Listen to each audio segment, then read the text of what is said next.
안녕하세요. 박순투입니다. 자, 이게 연말에 또 다 다가오고 있으면서 다들 좀 잘 쉬고 계시나 모르겠습니다. 자, 오늘은 좀 이 격투기 선수 이런 거 하려면은 뭐 인생을 막 엄청 갈아 넣어야 된다.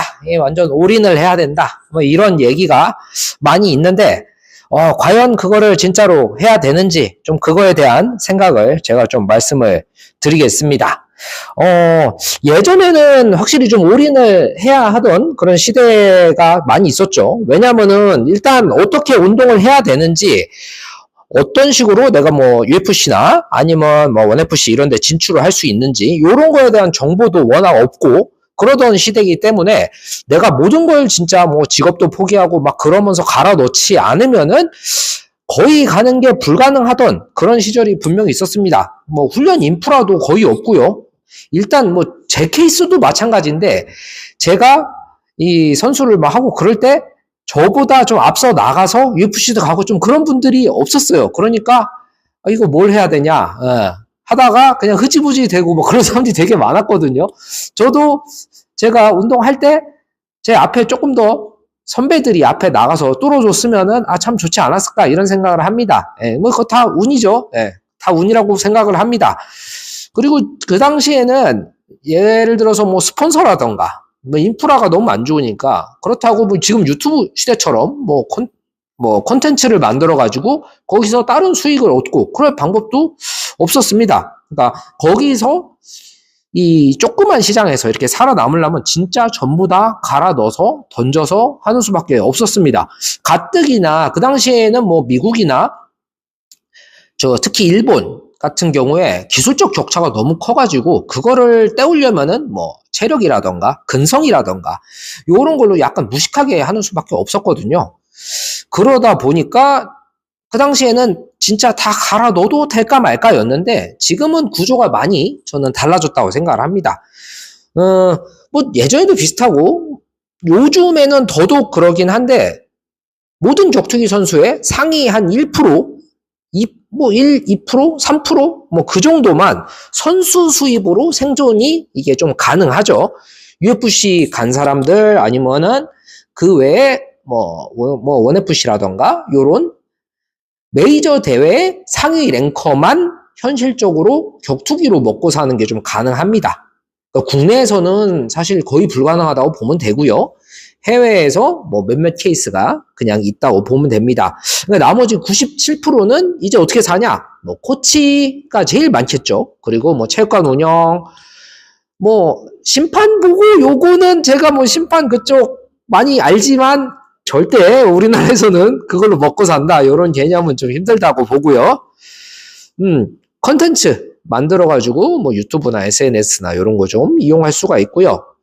뭐 운 좋으면은 스폰을 좀 받는 경우도 있고요. 마지막으로 내가 본업을 병행을 하면서 같이 하는 겁니다. 물론 제가 보기에는 자기 본업하고 병행을 하는 게 가장 많은 케이스일 거라고 생각을 합니다.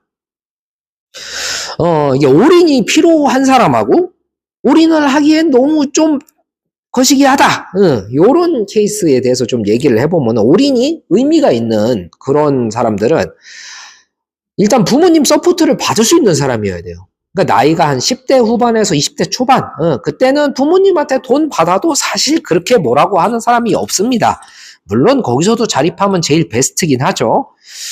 그리고 10대 후반이나 20대 초반, 한 뭐 길게 잡아야 한 23? 요 안에서 이미 전국구로 성적이 나와야 됩니다.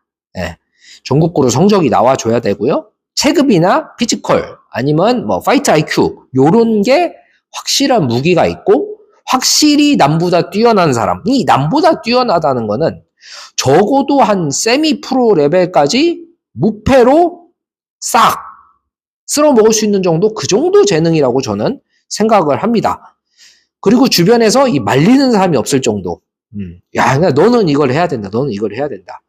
물론 뭐 부모님들은 어쨌든 이거를 하면은 거의 다 반대를 하십니다. 저희 부모님조차도 지금도 제가 이걸 하는 걸 싫어하세요.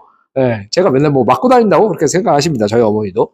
근데 올인이 좀 위험한 케이스들이 늦게 시작한 사람, 20대 한 중반, 후반 뭐 이때 시작하거나 많이 다치는 사람, 이 사람들은 그냥 내구력 자체가 떨어지는 거예요. 제 케이스기도 해요. 저는 부상이 많은 케이스다 보니까 이게 선수로 롱런을 못할 거라고 저는 스스로 좀 생각을 했었습니다. 그리고 스스로 생계를 책임져야 되는 사람.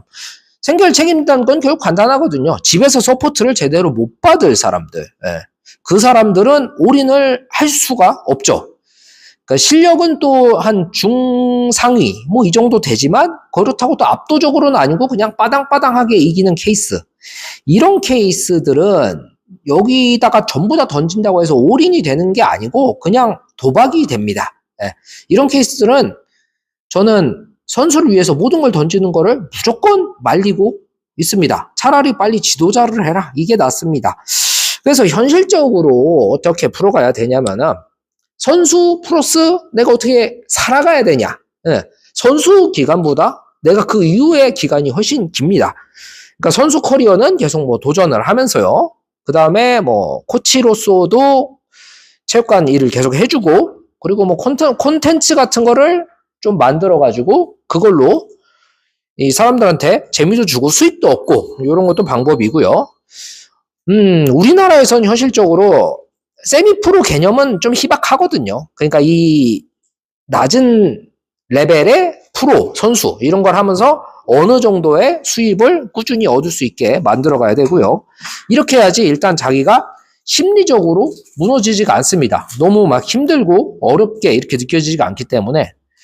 그리고 경기력도 그렇게 해야지 더 안정화가 됩니다. 내가 뭔가 큰 거를 보여줘야 된다. 이런 마음으로는 경기가 급해지고요. 그러면 결과도 안 좋을 확률이 높습니다.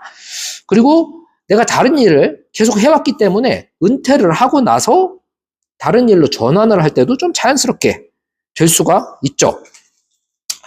뭐 해외 같은 경우도 뭐 드존이나 요런 좀 레전더리 선수들도 거의 챔피언 될 때까지 자기 일 하고 그러면서 막 했었죠. 뭐 볼카도 막 그랬고. 그러니까 전업 운동 선수로 해야겠다. 요거가 가장 어려운 이유가 그거예요.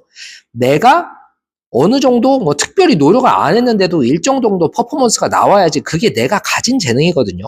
생각보다 사람들이 노력을 되게 강조하는데 노력으로 올릴 수 있는 부분이 타고난 부분보다 훨씬 적습니다.